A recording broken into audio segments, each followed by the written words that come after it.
How's it going, guys? So we made it all the way up to Chiang Mai, Thailand, baby.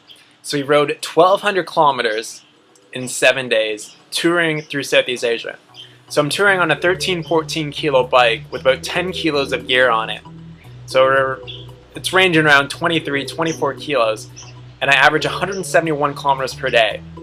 Now, keep in mind that the cycle leg for the Ironman is 180 kilometers. So I'm almost riding an Ironman distance cycle leg every day for 7 days, and I did this completely drug, stimulant, and animal product free. So I've been 100% vegan, high carb vegan for about 2 years now, and the last time I had a drink of coffee, I think, was about 8 or 9 months ago. Was the last time I actually had a drop of coffee. So we did this completely drug and stimulant free. So I wasn't drinking Red Bulls or popping caffeine pills or taking speed or methamphetamines or anything like that. Completely drug, stimulant, and animal product free for those 7 days. Now, doing that and relying just basically on getting enough sleep, water, sugar, you start to realize the importance of getting your sugar, water, sleep for your optimal fitness performance. So that's one of the main things that I learned on these 7 days. So I remember one day I'd only gotten about 6 hours of sleep because I was working on editing videos and uploading them, that I only ended up getting a little bit amount of sleep.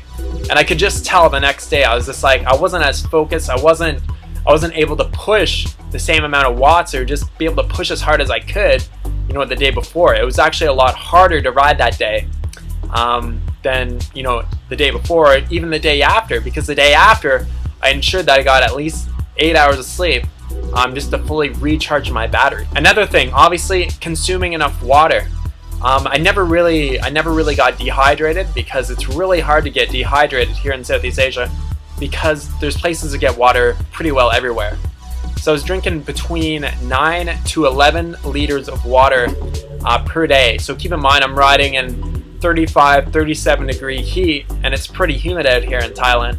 So I'm drinking a lot of water and ensuring that I'm going pee at least every 2 hours. So having a good pee every 2 hours. So that's one good thing, is to have a timer on your bike that shows you the clock, or basically how long you've been riding, right? So it does on my Garmin, right? It shows me, I've been riding for so many hours right now.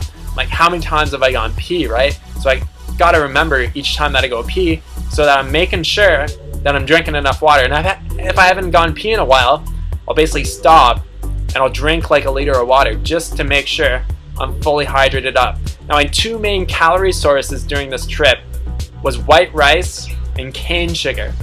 So cane sugar as in just like basically pure sugar. So it's actually running a very, very low protein diet.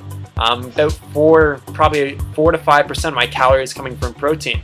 White rice being about 8% of its calories from protein, and obviously cane sugar, basically 0% of the calories coming from protein. So running really, really low protein, super high carb, and super low fat. So the fat percentage over that time would have been probably about 2 or 3% of my calories coming from fat. So really low protein, really low fat, super high carb. And to be honest, I could have done more. The only reason why I stopped in Nakhon Sawan is because I had a really, really swollen Achilles from doing too much, basically just doing too much, right? Could possibly be a bike fit issue as well. I felt fine, right? Like, my muscles felt fine. I was planning on going and riding 180 something kilometers the next day, but I just decided against it. It wasn't worth it to actually kind of aggravate an injury on my leg, right? 1,200 kilometers in 7 days, drug, stimulant, and animal product free. Absolutely, you know what? That's a personal best for me, and I'm really, really happy with it. So if you want to do a lot of bike riding like that, basically it takes a lot of training. So over the past year, I've done a lot of miles on the bike to work myself up to being able to do something like that. I'm so much more fitter on the bike now, so I was able to push out more watts throughout the day at a lower heart rate than I would have been able to say a year ago, right? It would be comparing apples and oranges, right? It just wouldn't be the same. So does the vegan diet work for fitness? It most definitely does, and you can really simplify it. So I was eating so simple, like white rice and sugar, man. That is about as simple as it gets. That is about as high carb as it gets as well. Awesome. Thanks so much for watching, guys. Have a great day. We'll talk to you soon. Peace out.